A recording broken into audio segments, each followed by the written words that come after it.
जो पुराने नेता गड़बड़ हैं, हम लोग तो जिनको किनारे कर देते हैं उनको लेते नहीं हैं हम। और अब दूसरी पार्टियों के पास नेताओं की कमी है, तो जो बीएसपी के जो निकाले हुए लोग हैं, चाहे तो कांग्रेस है, चाहे सपा है, चाहे बीजेपी, वो उनको लेकर घूमते रहते हैं। मुझे तो लग रहा है ईवीएम में कुछ गड़बड़ी जरूर है।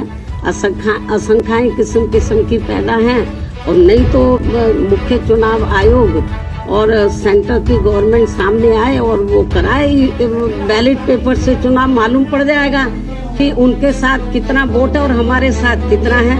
आप लोगों को मैं ये बताना चाह रही हूँ, आप लोग मेरी बात की तरफ थोड़ा ध्यान दें कि जब से बीएसपी बनी है, 14 अप्रैल 1984 को बीएसपी का गठन किया गया था, उसके बाद जब तक चुनाव बैलेट पेपर से होते रहे तो बीएसपी का जो ना तो वोट प्रतिशत कम हुआ है और ना ही बीएसपी का जनाधार हमें कम नजर आया है, और हमारी सीटें भी बढ़ी हैं। लेकिन जब से चुनाव बैलेट पेपर के स्थान पर तो मशीन के जरिए जब से हुआ है, तब से हमारा जो वोट प्रतिशत है वो प्रभावित हुआ है और हमारी जो संख्या है वो प्रभावित हुआ है। तो कुछ ना कुछ गड़बड़ तो जरूर है।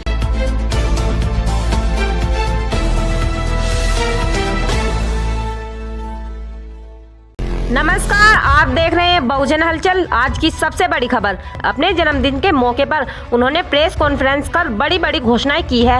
उन्होंने कहा है कि बहुजन समाज पार्टी साल 2023 में होने वाले सभी विधानसभा चुनाव अकेले लड़ेगी। इसके साथ ही 2024 के लोकसभा चुनाव में भी बीएसपी किसी भी दल के साथ गठबंधन नहीं करेगी।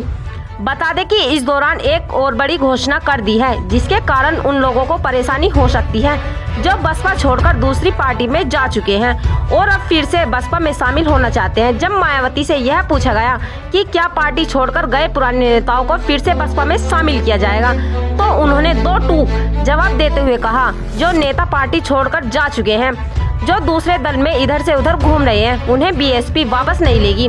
जिनका कमिटमेंट बाबा साहेब के विचारों और मान्यवर काशीराम के मिशन से अलग हो चुका है, उन्हें वापस लेने का सवाल ही नहीं है। जो पुराने नेता गड़बड़ हैं, हम लोग तो जिनको किनारे कर देते हैं उनको लेते नहीं हैं हम। और अब दूसरी पार्टियों के पास नेताओं की कमी है, तो जो बीएसपी के जो निकाले हुए लोग हैं, चाहे तो कांग्रेस है, चाहे सपा है, चाहे बीजेपी, वो उनको लेकर घूमते रहते हैं। मायावती इस वक्त ऐतिहासिक रूप से सबसे कम वोट प्रतिशत पर खड़ी है। उनके पास विधायक के नाम पर सिर्फ एक विधायक है, मगर बीएसपी अपने स्टैंड से टस से मस होती नहीं दिखाई दे रही है। साथ ही मायावती ने बसपा छोड़कर गए नेताओं के प्रति अपना रुख और भी कड़ा कर लिया है। हाल ही के दिनों में कई नेताओं ने मायावती की जमकर तारीफ की थी, जिसमें एक नाम ओम प्रकाश राजभर का भी है। ओम प्रकाश राजभर लगातार मायावती और बसपा की तारीफ कर रहे हैं, यहाँ तक कि वह कह चुके हैं कि वह बसपा के साथ गठबंधन भी करना चाहते हैं। कई नेता जो सपा और कांग्रेस में हैं, वह भी बीएसपी लौटने के ख्वाहिशमंद थे, लेकिन मायावती ने साफ कर दिया, पार्टी से गए नेताओं की वापसी नहीं होगी। वहीं पसमानदा पॉलिटिक्स को लेकर भी मायावती ने अपना रुख साफ किया। उनके मुताबिक पसमानदा और मुसलमान दोनों को अलग अलग नहीं किया जा सकता है। मुसलमान पहले मुसलमान होता है, उसके बाद पसमानदा। पूरे यूपी के मुस्लिम समाज के लोगों को ये मालूम है कि उनके साथ किस प्रकार की ज्यादती हो रही है, यूपी में नहीं पूरे देश के अंदर। तो जहाँ तक पसमानदा का सवाल है, ये मैंने ट्वीट के जरिए भी कहा था, जो मुस्लिम समाज है वो पहले मुस्लिम पहले, पसमानदा बाद में है। तो जो उनके साथ में जुल्म जाती हो रही है, मुझे नहीं लगता कि वो भारतीय जनता पार्टी के किसी भी प्रकार के बहकावे में आएंगे, तो वो इनके बहकावे में आने वाले कतई भी नहीं है। बहरहाल मायावती की कॉन्फ्रेंस से एक बात साफ हो गई कि देश में सभी दलों को एक साथ लाने या विपक्ष का एक गठबंधन बनाने की कवायद फिलहाल सफल होती नहीं दिख रही है। वहीं देश में ईवीएम से चुनाव कराए जाने को लेकर उन्होंने कहा कि देश की जनता के मन में ईवीएम को लेकर आशंकाएं हैं। इसे दूर करने के लिए बेहतर होगा कि आगे के चुनाव बैलेट पेपर से कराए जाएं। मुझे तो लग रहा है ईवीएम में कुछ गड़बड़ी जरूर है। आशंकाएं किस्म किस्म की पैदा हैं, और नहीं तो मुख्य चुनाव आयोग और सेंटर की गवर्नमेंट सामने आए और वो कराए बैलेट पेपर से चुनाव, मालूम पड़ जाएगा कि उनके साथ कितना वोट है और हमारे साथ कितना है। आप लोगों को मैं ये बताना चाह रही हूँ, आप लोग मेरी बात की तरफ थोड़ा ध्यान दें कि जब से बीएसपी बनी है, 14 अप्रैल 1984 को बीएसपी का गठन किया गया था, उसके बाद जब तक चुनाव बैलेट पेपर से होते रहे तो बीएसपी का जो ना तो वोट प्रतिशत कम हुआ है और ना ही बीएसपी का जनाधार हमें कम नजर आया है और हमारी सीटें भी बढ़ी हैं। लेकिन जब से चुनाव बैलेट पेपर के स्थान पर तो मशीन के जरिए जब से हुआ है, तब से हमारा जो वोट प्रतिशत है वो प्रभावित हुआ है और हमारी जो संख्या है वो प्रभावित हुआ है। तो कुछ ना कुछ गड़बड़ तो जरूर है। तो राजनीति में उतार चढ़ाव आते रहते हैं। अभी जहां तक बीएसपी का अपना बेस वोट है वो टच से मस इधर उधर नहीं हुआ है, लेकिन इलेक्शन में कभी कभी जो दूसरा तबका है, खास तौर से जैसे ओबीसी के लोग हैं, माइनॉरिटीज के लोग हैं या अपर कास्ट के लोग हैं, तो चुनाव में इस किस्म के कुछ ये लोग वायदे कर देते हैं कि ये लोग गुमराह हो जाते हैं, जिसकी वजह से थोड़ा सा पार्टी को पिछले चुनाव में नुकसान हुआ है। और लोग तो ये भी कहते हैं कि ये इस बार जो यूपी में असेंबली का चुनाव हुआ, रिजल्ट आने के बाद तो लोगों का ये कहना था कि जिस बस्ती में या जिस पोलिंग बूथ पर तो जिस एरिया में ज्यादातर दलितों का ही वोट है या बड़े पैमाने पर दलितों का वोट है और उन्होंने बीएसपी को वोट दिया, लेकिन जब उस एरिया का मशीनें निकली तो वो वोट कहीं और का निकल आया। तो इसलिए मैंने आपको ये कहा है कि ईवीएम में भी को भी लेकर अब काफी आशंकाएं लोगों में पैदा हैं। तो हो सकता है कुछ ये भी, इसमें भी कुछ गड़बड़ी की आशंका तो है। और मेरा तो यही कहना है कि जहां तक बीएसपी के जनाधार का सवाल है, बीएसपी का जो जनाधार है वो कोई कम नहीं हो रहा है। मुझे तो लग रहा है ईवीएम में कुछ गड़बड़ी जरूर है, आशंकाएं किस्म किस्म की पैदा हैं। और नहीं तो मुख्य चुनाव आयोग और सेंटर की गवर्नमेंट सामने आए और वो कराए बैलेट पेपर से चुनाव, मालूम पड़ जाएगा कि उनके साथ कितना वोट है और हमारे साथ कितना है। आप लोगों को मैं ये बताना चाह रही हूँ, आप लोग मेरी बात की तरफ थोड़ा ध्यान दें कि जब से बीएसपी बनी है, 14 अप्रैल 1984 को बीएसपी का गठन किया गया था, उसके बाद जब तक चुनाव बैलेट पेपर से होते रहे तो बीएसपी का जो ना तो वोट प्रतिशत कम हुआ है और ना ही बीएसपी का जनाधार हमें कम नजर आया है और हमारी सीटें भी बढ़ी हैं। लेकिन जब से चुनाव बैलेट पेपर के स्थान पर तो मशीन के जरिए जब से हुआ है, तब से हमारा जो वोट प्रतिशत है वो प्रभावित हुआ है और हमारी जो संख्या है वो प्रभावित हुआ है। तो कुछ ना कुछ गड़बड़ तो जरूर है।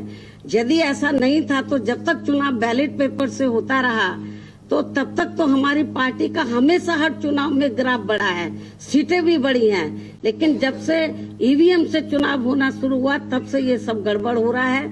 अब तो हमारे जनाधार पे भी असर पड़ा है।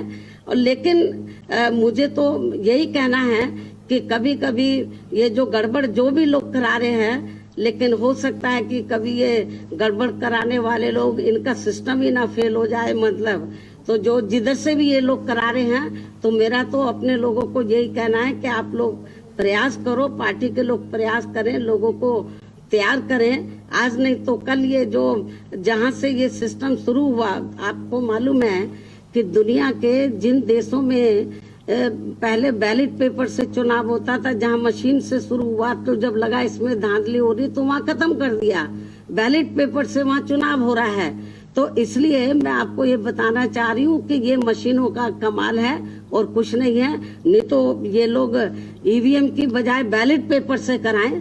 तो आप रिकॉर्ड उठा के बीएसपी का देख लो, जब तक बैलेट पेपर से चुनाव होता रहा, हमारा हर चुनाव के अंदर हमारी पार्टी का जनाधार बढ़ा है और वोट का प्रतिशत बढ़ा है और सीटें बढ़ी हैं। और जब से ये मशीनें आई हैं तब से ये गड़बड़ हुआ है। जरूर कुछ दाल में काला है और इसको लेकर हम लोग माननीय सुप्रीम कोर्ट में भी गए ऐसा नहीं है हमारी पार्टी गई, और भी पार्टियां गई मतलब, लेकिन उसके बाद उन्होंने कहा कि हम पर्ची सिस्टम वो भी गड़बड़ है, बोलते 4-5 पर्ची निकाल लेंगे। ऐसा नहीं है, ये ठीक सिस्टम नहीं है। बल्कि जब ये वोटिंग मशीन में वोट पड़ा है तो उससे जो पर्चियां, उससे पूरी की पूरी पर्चियां टैली होनी चाहिए, मालूम पड़ जाएगा। फिर उसको भी ये करने के लिए तैयार नहीं है ये। तो इसलिए ये जो आपने सवाल पूछा है, ये केवल ईवीएम का कमाल है और कुछ नहीं। और पूछो नहीं, हम तो जो कर सकते थे, हम लोग माननीय सुप्रीम कोर्ट में गए, हमने माननीय चुनाव आयुक्त को भी कहा। आज फिर हम मीडिया के माध्यम से कह रहे हैं कि आप बैलेट पेपर से चुनाव कराएं। दुनिया के बहुत से ऐसे देश हैं जहां पर ये सब गड़बड़ हो रहा था, वो फिर से बैलेट पेपर पर आ गए। क्यों नहीं बैलेट पेपर पे आते हैं? सवाल है कि PSP जो है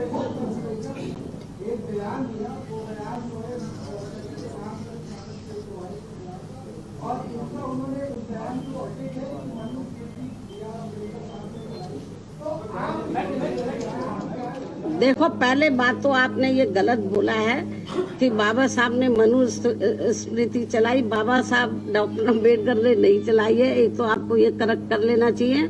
और उन्होंने किस संदर्भ में ये बात बोली है मुझे नहीं मालूम।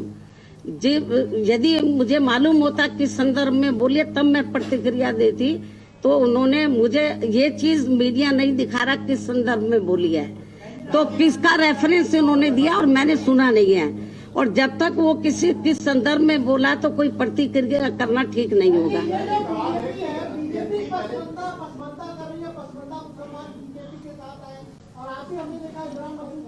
मैं जो आपको बता रही हूँ पसमानदे के बारे में, पूरे यूपी के मुस्लिम समाज के लोगों को ये मालूम है कि उनके साथ किस प्रकार की ज्यादती हो रही है, यूपी में नहीं पूरे देश के अंदर।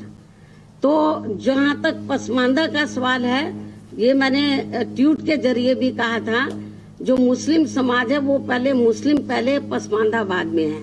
तो जो उनके साथ में जुल्म ज्यादती हो रही है, मुझे नहीं लगता कि वो भारतीय जनता पार्टी के किसी भी प्रकार के बहकावे में आएंगे। तो वो इनके बहकावे में आने वाले कतई भी नहीं है।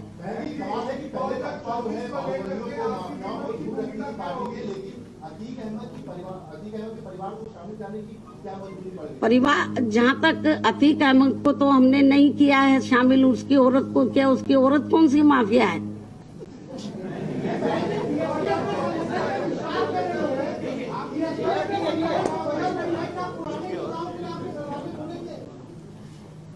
आपको ये मालूम है जो पुराने नेता गड़बड़ हैं, हम लोग तो जिनको किनारे कर देते हैं उनको लेते नहीं है हम। और अब दूसरी पार्टियों के पास नेताओं की कमी है, तो जो बीएसपी के जो निकाले हुए लोग हैं, चाहे तो कांग्रेस है, चाहे सपा है, चाहे बीजेपी, वो उनको लेकर घूमते रहते हैं।